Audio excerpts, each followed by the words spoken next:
People always ask me, how much does it cost to own an airplane? And the honest answer is it depends. But in 2026, we can actually talk about this with real numbers. Today, we're going to break down fixed costs, variable costs, and the hidden long-term expenses. And we're comparing a certified airplane to an experimental one. This isn't sales math. This is ownership math.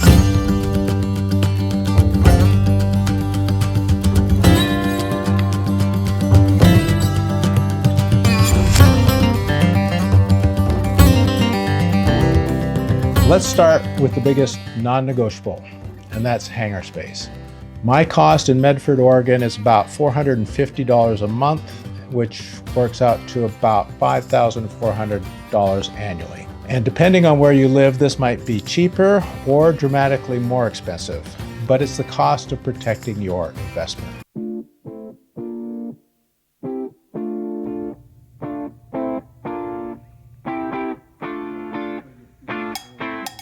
Insurance in 2026 is still tight.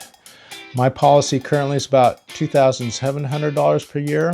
A Cirrus typically costs more to insure due to hull value and claims history. An RV10 can be less, but pilot experience matters more than airplane type.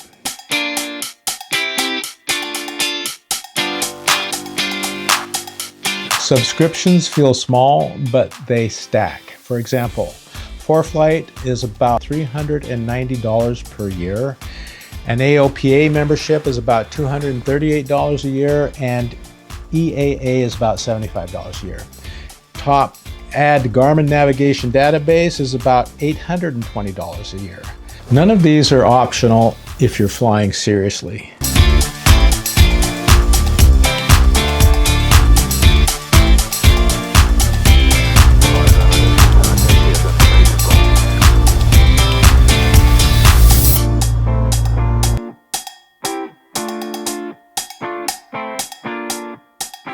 Forget new pricing.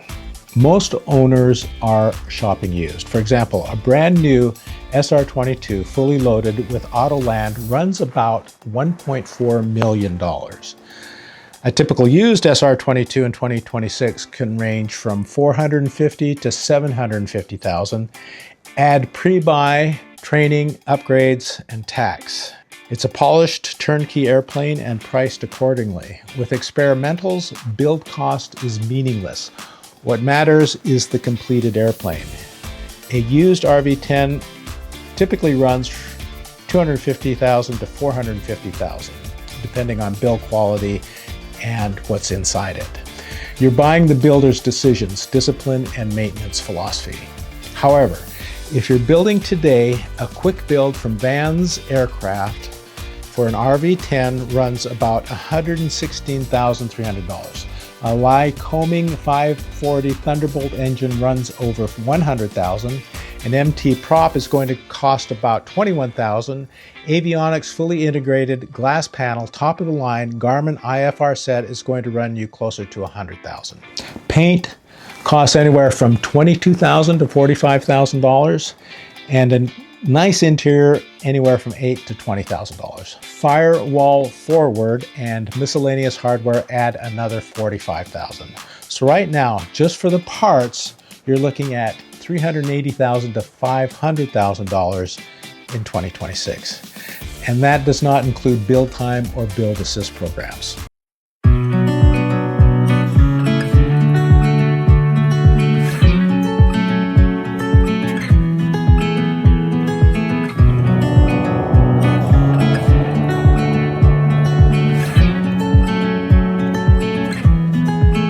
When I owned certified airplanes, maintenance averaged about $10,000 a year. Certified parts cost a lot more, labor costs more, and your flexibility is limited.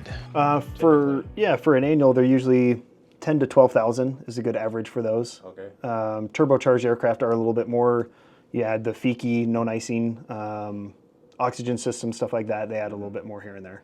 Probably what sneaks up on people the most are like line cutters. Most people think that the line cutters are part of the parachute system, that they're on a 10-year cycle, which they're not.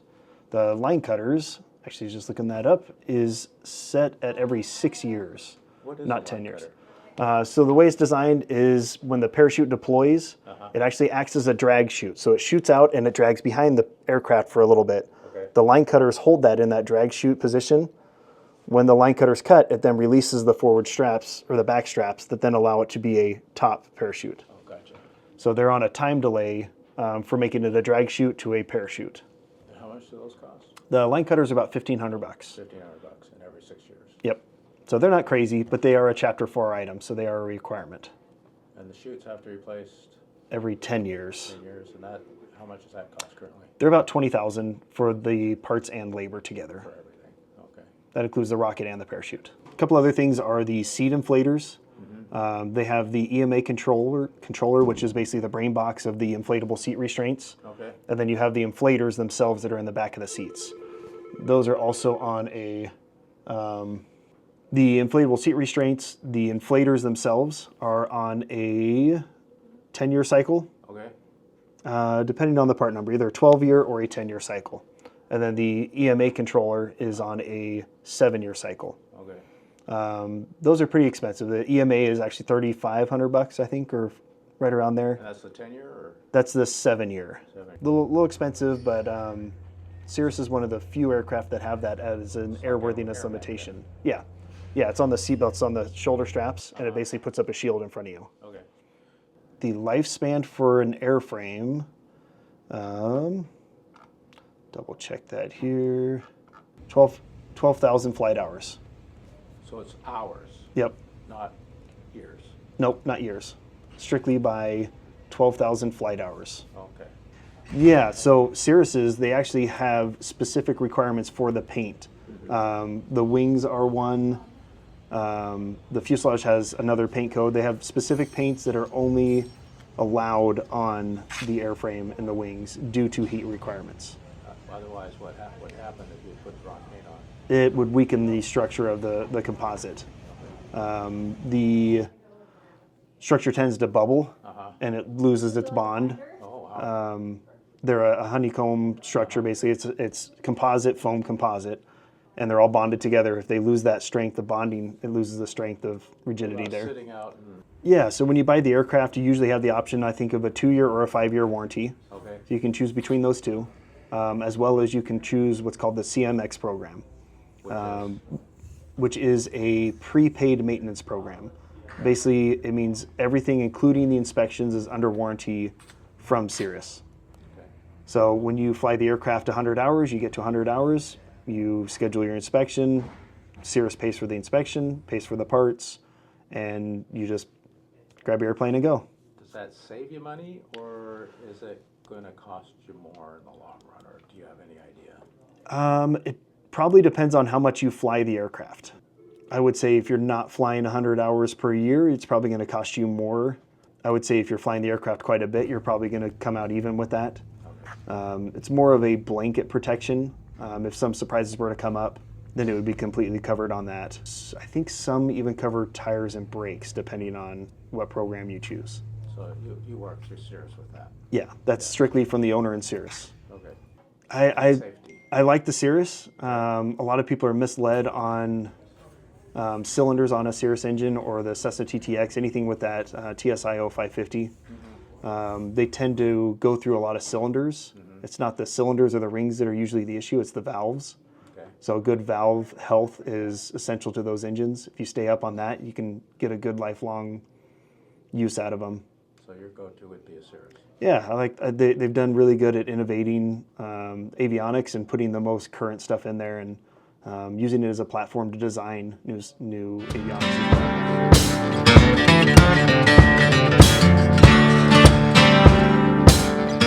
This is where experimentals shine. And going into retirement was one of the main reasons I decided to go with an RV-10. That and the fact that I wanted a brand new airplane, brand new engine, and brand new avionics, something that would last longer than I will. Parts are cheaper, labor is flexible, and if you're hands-on, you can dramatically reduce annual costs.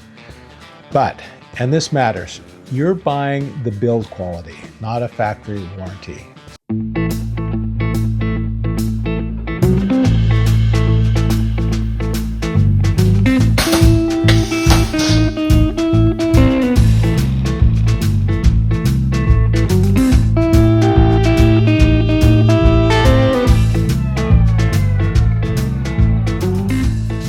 Now let's take a look at fuel. Both aircraft burn about 14 to 16 gallons per hour with similar cruise performance. Other variable costs include oil and consumables, landing and ramp fees, overnight parking, recurrent training, and currency. Fuel is the great equalizer. Everything else comes down to how disciplined you are as a pilot. Most piston engines run about 1,900 to 2,000 hours before they need a major overhaul. That overhaul, think six figures. The smart owners are paying for it 1 hour at a time. Then there's the Cirrus parachute.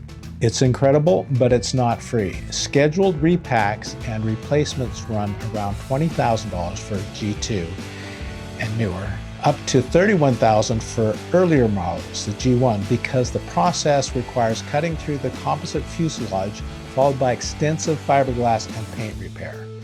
Additional fees are $300 to $600 for hazardous material shipping and logistics. This is a significant periodic expense. They must be replaced every 10 years from the date of manufacture or previous service. Operating past that date renders the aircraft unairworthy. It's not a downside, it's just real.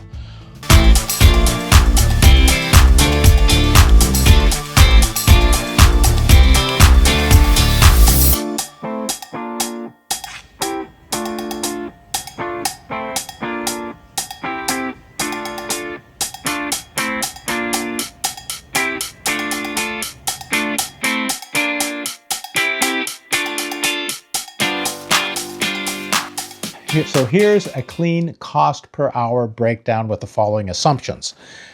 That the average pilot flies about 100 hours per year, and fuel is $7 per gallon, and you have a burn of about 15 gallons per hour. So the annual fixed costs are hangar, $5,400, insurance, $2,700, subscriptions, $1,700, maintenance average $10,000 versus $1,400 for an RV10. Total fixed cost then $19,800 for an SR22 and $11,300 for an RV10. Fuel cost at 15 gallons per hour at $7 equals $105. Oil and miscellaneous $10 per hour, and engine reserve $40 per hour. Total variable costs per hour is $150 per hour. So fixed costs per hour is about $198 for the SR22 and $113 for the RV10. Variable costs are the same at $150 an hour. So true cost per hour is about $348 for a certified airplane versus $263 for the RV10. RV10 owners can often bring this number down. SR22 owners may see it climb depending on insurance and parachute reserves. If you're just looking at fuel costs, both planes get about 14 miles per gallon, and that's at 211 miles per hour in a straight line.